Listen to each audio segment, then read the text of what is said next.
As you call upon His name, the Lord will answer you and He will not forsake you. Today, the Lord is reminding us of His promises that He is with us and therefore we should not fear. Isaiah 41 verse 10. Fear not, for I am with you. Be not dismayed, for I am your God.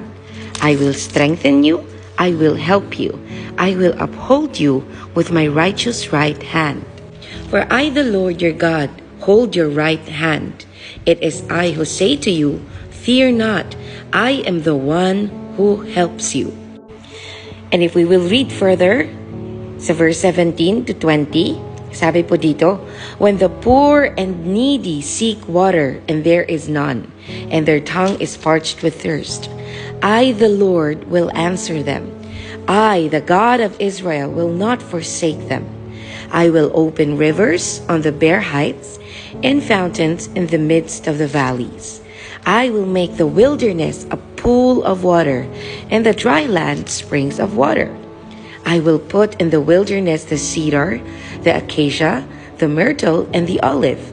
I will set in the desert the cypress, the plane, and the pine together, that they may see and know, may consider and understand together that the hand of the Lord has done this.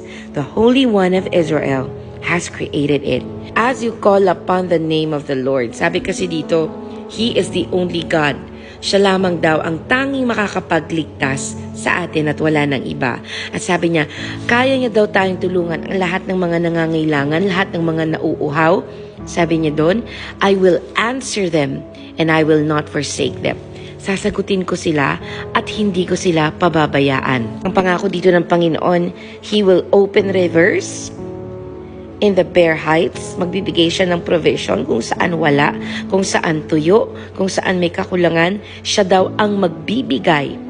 So I pray that you will receive your miracles so that you can see and know upang malaman mo at upang makita mo sa iyong mga mata na si Lord ang lahat ng may gawa. Si Lord lang ang makapangyarihan. Si Lord lang ang tanging pangalan na ating dapat na tinatawag.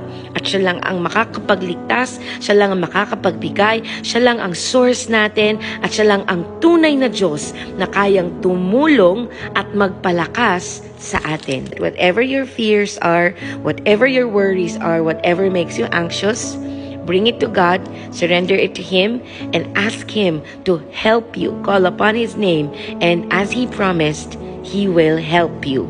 So do not fear, but cry out to God for help, and He will strengthen you, and He will help you.